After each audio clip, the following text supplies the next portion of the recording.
자, 복되고 거룩한 주일입니다. 예배 참여하신 여러분들 주의 은총이 함께 하시기를 간절히 바랍니다. 자, 안식이 주는 소망과 또 기쁨이 온 세상에 전파되기를 원하고 모든 생명들에게 기쁨 되기를 간절히 원합니다. 자, 코로나 사태가 많이 진정되어 가는 것 같습니다.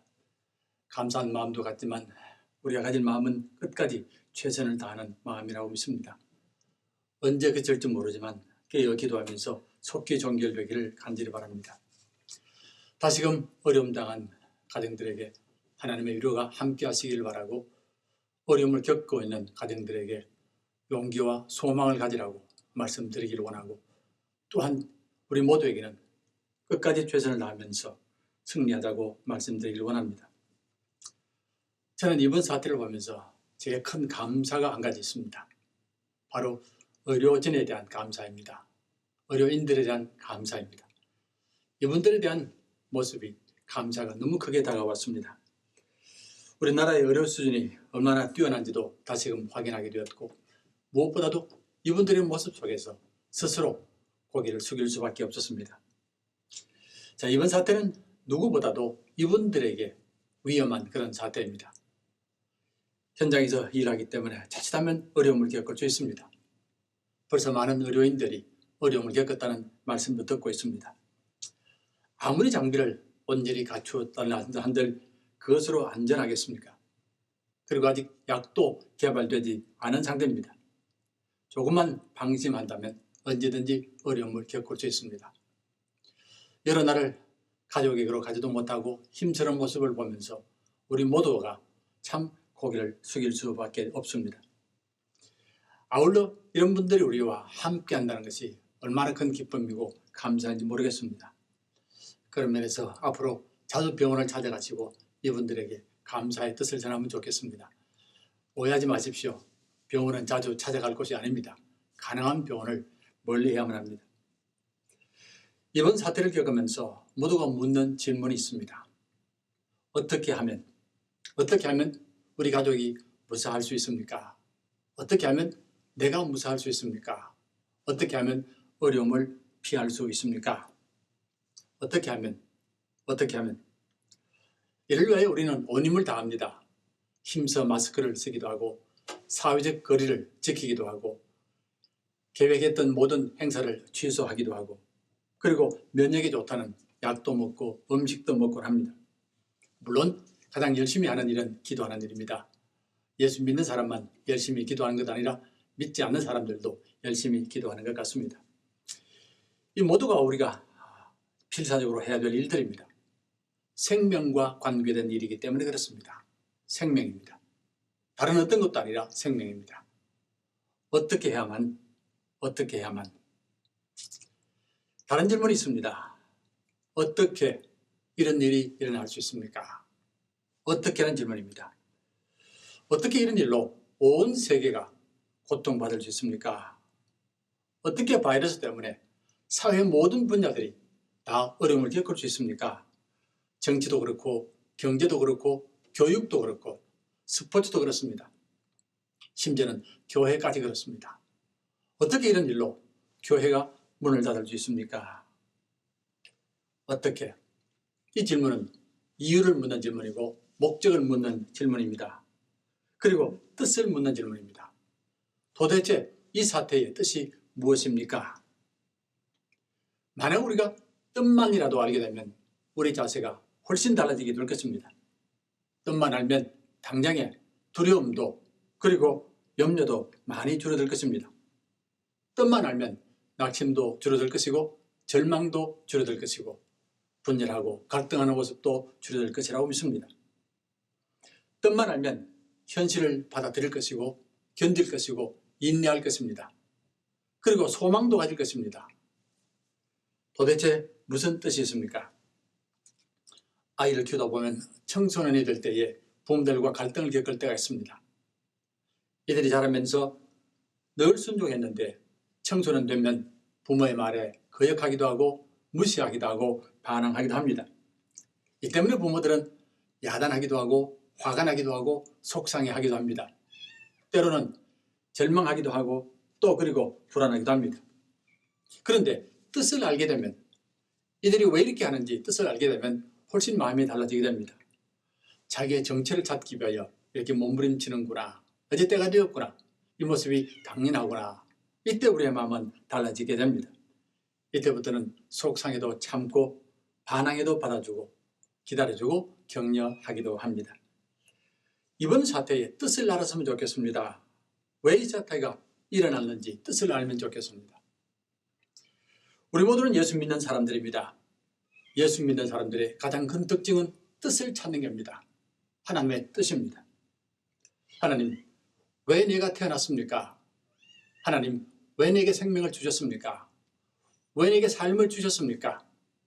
왜 이 땅에는 악이 있습니까? 왜 선한 자가 악한 자에게 어려움을 당합니까? 이런 뜻을 찾는 사람들이 예수 믿는 사람들입니다. 우리는 모든 일에 하나님의 뜻을 찾습니다. 좋은 일에도 나쁜 일에도 기도하면서 뜻을 찾고, 말씀을 통하여 뜻을 찾고, 또 목회자를 통해서도 뜻을 찾습니다. 물론 우리도 마스크를 열심히 쓰고 사회적 거리를 지키고 행사를 취소하고 합니다. 하지만 우리는 무엇보다도 하나님의 뜻을 찾습니다. 우리가 하나님의 뜻을 안다면 풍랑이 불고 배가 흔들려도 편히 쉴 수 있을 것입니다. 우리가 뜻을 안다면 산이 무너져도 담대할 수 있습니다. 이 사태에 하나님의 뜻을 알면 담대하게 현실을 받아들일 것이고 용기 있게 현실을 대할 것입니다. 그리고 세상에 소망을 공급할 것입니다. 예수 믿는 사람들은 예수 안에서 하나님의 뜻을 찾는 사람들입니다. 하지만 세상은 아닙니다. 세상은 뜻을 찾지도 아니하고 뜻을 찾을 수 있는 곳도 없습니다. 흔히들 오늘 세상을 노하우의 세상이라 이렇게 말합니다. 노하우란 말, 우리가 많이 쓰는 말입니다. 어떻게 하면 되느냐? 방법을 묻고 길을 묻는 그런 질문입니다. 돈 벌기 위해서 어떻게 해야만 되느냐? 노하우가 무엇이냐? 성공하기 위해서 어떻게 하면 되느냐? 노하우가 무엇이냐? 내가 잘 살기 위해서 어떻게 해야만 되고, 건강하기 위해서 어떻게 해야만 되고, 예쁘기 위해서 어떻게 하면 되느냐? 모두가 노하우를 질문합니다. 반면에 이들에게는 뜻을 묻는 질문이 없습니다. 왜 내가 돈을 벌려고 하느냐? 왜 내가 성공하려고 하느냐? 왜 내가 건강하려고 하느냐는 이런 질문입니다. 오히려 뜻이 어떻든 간에, 목적이 어떻든 간에 잘 살면 되지, 건강하면 되지, 성공하면 되지, 그 말입니다. 이렇게 보면 때로는 가지 말아야 될 길도 가고 하지 말아야 될 일도 하게 되는 것입니다. 우리는 그렇지 않습니다. 우리는 모든 일에 하나님의 뜻을 찾습니다. 하나님의 뜻을 찾고 그 뜻에 순종합니다. 아무리 돈을 버는 길이라 할지라도 하나님의 뜻과 맞지 않으면 가지 않습니다. 아무리 성공하는 일이라 할지라도 뜻에 맞지 않으면 하지 않습니다. 왜 이 사태가 벌어졌습니까? 이 질문에 대하여 수많은 대답들을 듣습니다. 어떤 분들은 이 사태가 자연을 향한 하나님의 뜻이라고 말합니다. 인간들이 자연을 황폐했습니다. 그런데 이번 사태로 말미암아 공기가 맑아졌고 물이 깨끗해졌다는 말을 듣습니다. 어떤 사람들은 이 사태가 인간의 교만을 물리치는 하나님의 채찍이라고 말하기도 합니다. 인간의 권세가 하늘까지 올라갔습니다. 그리고 하나님의 자리를 차지하면서 하나님을 몰아내기 시작합니다. 하나님이 주셨던 아름답고 복된 축복들이 다 무너지기 시작합니다. 가정이 무너지고, 이웃이 무너지고, 도덕이 무너지고, 자연이 무너지고, 생명이 함께 무너지게 됩니다. 특별히 인공지능이 발달하면서 극도로 악한 일들이 스스럼없이 일어나기 시작합니다. 노골적으로 하나님의 말씀을 조롱하고, 노골적으로 하나님의 영광을 짓밟고, 그리고 하나님의 축복들을 자기만을 위하여 사용하게 됩니다. 그래서 이 사태가 일어났다고 말합니다. 물론 어떤 분들은 이 사태는 교회를 향한 하나님의 채찍이라고도 말합니다.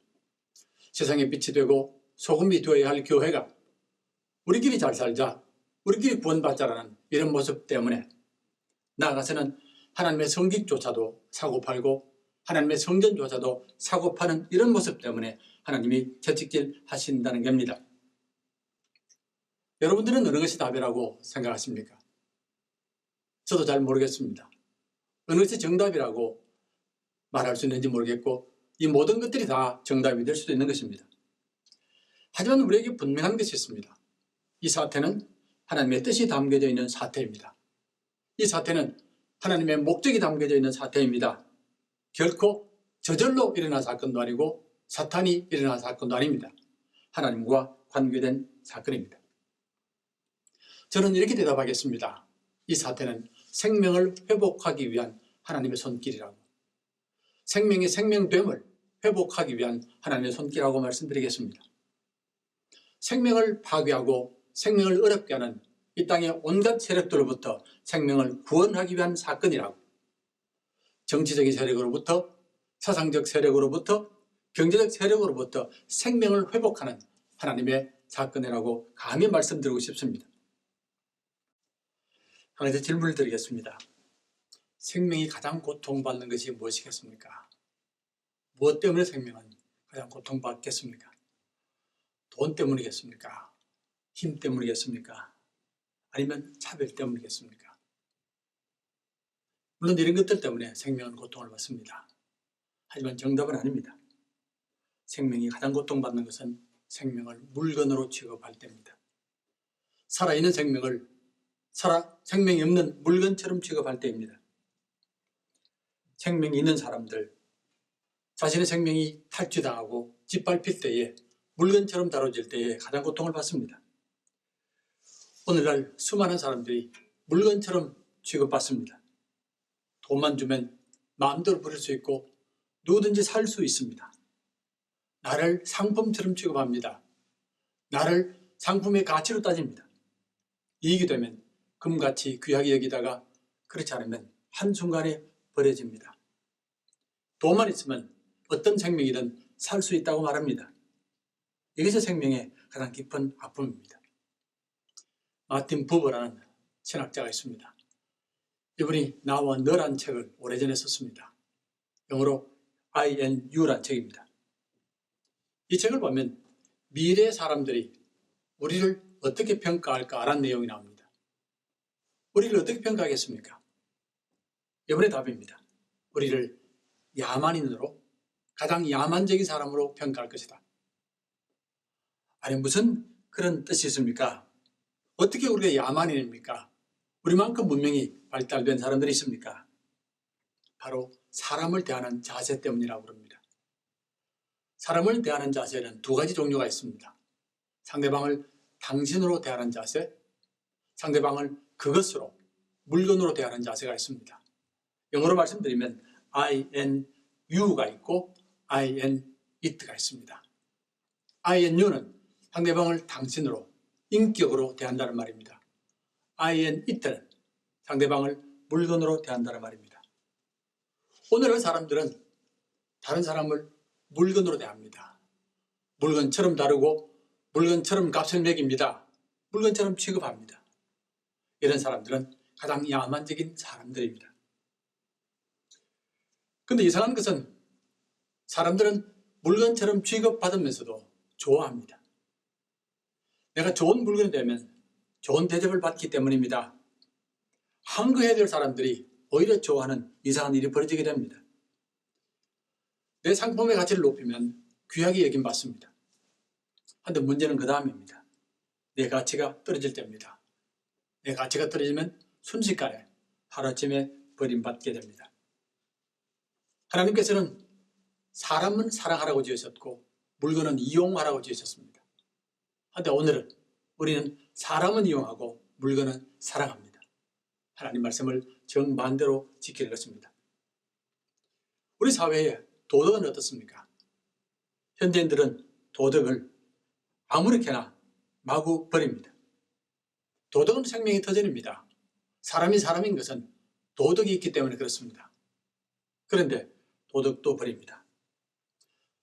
H.G. 웰즈라는 세계적인 역사학자가 있습니다. 이분에 따르면 세계 제국들이 무너진 것은 도덕 때문이라고, 도덕이 무너지면 제국이 무너진다는 겁니다. 결코 다른 외적인 이유가 아닙니다. 이제 말씀으로 돌아가겠습니다. 하나님께서는 한 생명 한 생명을 지으셨고 자신의 형상을 담아 주셨습니다. 한 생명 한 생명에게 거룩한 은총으로 옷을 입혀 주셨습니다. 그리고 생명들에게 만물을 다스리고 돌보라는 거룩한 청직의 사명을 맡겨 주셨습니다. 모든 생명에는 하나님의 목적이 담겨져 있고 하나님의 의미와 뜻이 담겨져 있고 하나님의 사명이 담겨져 있습니다. 그렇다면 이번 사태를 해결하는 또 다른 사람들이 있습니다. 바로 여러분들입니다. 여러분들이 이번 사태를 해결하셔야만 합니다. 성도들이 이 사태에 담겨져 있는 하나님의 목적과 하나님의 뜻을 찾아야만 합니다. 그래서 생명들을 살리셔야만 합니다. 이렇게 말씀드리겠습니다. 세상 사람처럼 열심히 힘쓰십시오. 마스크도 열심히 끼고 사회적 거리도 열심히 지키십시오. 하지만 반드시 하나님의 뜻을 찾으셔야만 합니다. 그 뜻을 붙들므로 나를 살리고 우리를 살리고 세상을 살리셔야만 합니다. 2차 대전 당시에 독일의 포로 수용소에서 일어난 일입니다. 수많은 유대인들이 그곳에 갇혔습니다. 말이 수용소이지 사실은 지옥과 같은 곳입니다. 죽음으로 가득한 지옥과 같은 곳입니다. 건강한 사람이라도 한 달을 살 수 없는 곳입니다. 환경도 그렇고 위생도 그렇고 음식도 그렇습니다. 빵 한 조각 때문에 치열하게 싸울 수밖에 없고 조금이라도 약하게 보이면 곧바로 죽어버렸습니다. 한 뼘의 거리조차도 지킬 수 없는 그런 곳에 내던져졌습니다. 지금 우리와는 비교도 할 수 없는 곳입니다. 매일 사람들이 죽어가는 모습을 봤습니다. 매일 밤 신음하는 소리, 탄식하는 소리, 또한 죽음의 부르짖음이 들렸습니다. 오직 죽음만이 가득했습니다. 한데 놀랍게도 그곳에서 그런 죽음의 장소에서 살아나는 사람들이 있더라는 겁니다. 어떤 사람들이 살아났습니다. 함께 갇혔던 의사 한 분이 사람들에게 물었습니다. 당신은 어떻게 살아났습니까? 무엇이 당신을 살게 했습니까? 내게는 살아야 되는 목적이 있습니다. 내게는 살아야 하는 의미가 있습니다. 내게는 살아야 하는 사명이 있습니다. 나는 내 가족을 지켜야 합니다. 내 교회를 지켜야 됩니다. 내 동네를 지켜야 됩니다. 내 직장을 지켜야 됩니다. 나는 죽을 수 없습니다. 목적, 의미, 사명 이라는 것들이 생명을 살렸고 죽음을 이기게 했습니다. 이를 깨달은 의사는 그 후에 의미요법이라는 심리학의 분야를 개척하게 됩니다. 사람은 목적과 의미와 사명으로 살아가는 존재입니다. 사람의 사람됨은 바로 여기에 있습니다. 생명이 생명인 것은 바로 이런 것들을 가지고 있기 때문입니다. 우리가 삶의 목적을 가지고 의미를 가지고 그리고 사명을 가지는 것은 잘 살기 위함이 아닙니다. 성공하기 위함도 아닙니다. 살기 위함입니다. 생명이 되기 위함입니다. 그 의사 이름은 빅터 프랭클린이라는 분입니다. 자신도 포로 수용소에서 의미를 가지고 살아났습니다. 우리가 예수를 믿는 것은 살기 위함 때문입니다. 생명이 생명되기 위함 때문입니다. 다른 어떤 것들 때문이 아닙니다. 우리가 아무리 많은 것들을 가진다 할지라도 이것들을 잃어버리면 생명이 아닙니다. 생명은 마땅히 하나님이 주신 목적, 의미 그리고 사명을 가져야만 합니다. 물론 예수 믿는 사람들만 이런 것들을 가지고 있다는 뜻은 아닙니다. 안 믿는 사람들도 얼마든지 가질 수 있습니다. 그들 나름대로의 목적과 의미와 사명이 있습니다.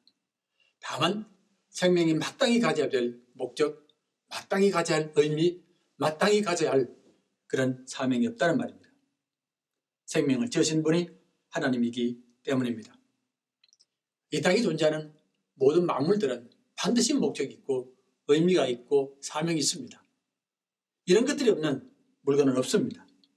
그 목적과 의미와 사명은 반드시 그것을 만든 사람만이 분명히 알 수 있습니다. 만약에 이를 모르면 아무리 귀한 것이라도 함부로 다뤄지고 버려지게 되고 또 잘못 사용될 수밖에 없습니다. 이 시점에서 우리가 반드시 듣고 싶은 이야기가 있습니다. 바로 헬렌 켈러의 얘기입니다. 나면서부터 보지 못했고 듣지 못했고 말하지 못했습니다. 보지 못했고 듣지 못하고 말하지 못했습니다.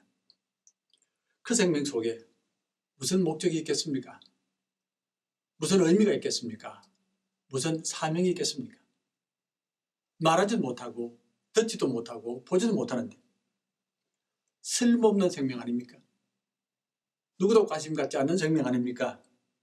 감히 하나님의 생명이라고 말하기조차 부끄러운 생명 아닙니까? 하지만 이 생명이 하나님 주신 목적을 찾았고 의미를 찾았고 그리고 사명을 찾았습니다.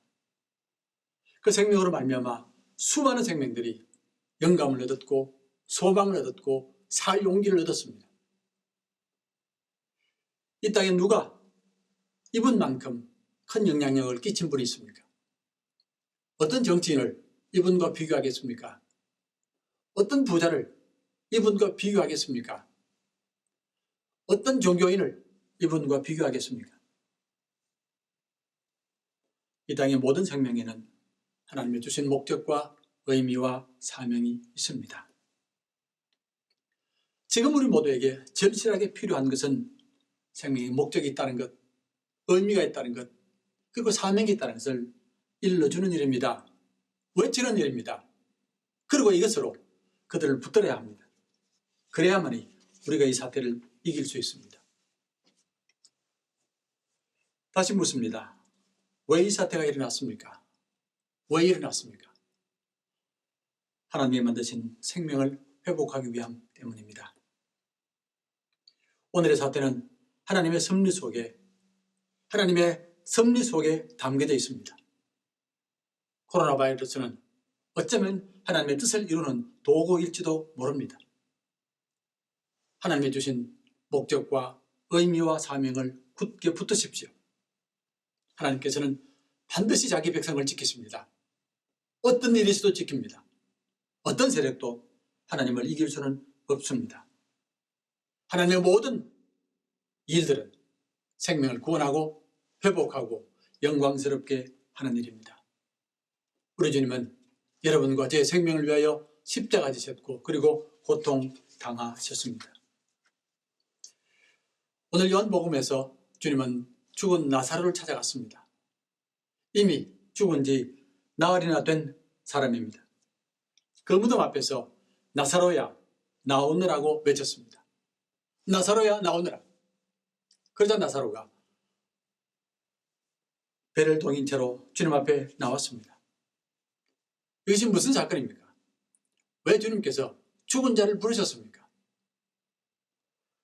생명이라는 것은 결코 죽었다고 끝나는 것이 아니란 말입니다. 사람의 생명은 결코 죽음이 다스리는 것이 아니란 뜻입니다. 생명은 하나님의 것입니다. 생명은 하나님이 다스리십니다. 비록 몸은 죽어도 영혼은 살아있고 그리고 영혼은 주님의 부르심에 응답한다는 뜻입니다. 사랑하시는 성도 여러분, 지금 생명들이 어려움을 겪고 있습니다. 가장 큰 고통입니다. 어떻게 해야만 하겠습니까? 무엇을 해야만 하겠습니까? 생명의 목적, 생명의 의미, 생명의 사명을 찾으십시오. 그리고 외쳐주십시오. 생명에 담긴 하나님의 사랑을 안다면, 하나님의 목적과 사명을 안다면 우리는 담대할 수 있고 인내할 수 있고 승리할 수 있을 것입니다. 지금의 사태는 하나님의 때에 따라 마무리될 것입니다. 다시금 말씀드립니다. 우리 하나님께서 원하시는 것은 생명 구원입니다. 우리 모든 생명이 구원받는 것입니다. 어려운 시기 다시금 우리를 지으시고 우리를 사랑하시고 존귀하게 하시는 생명의 하나님을 바라보시며 승리하는 여러분과 제가 되기를 주의 이름으로 축원합니다.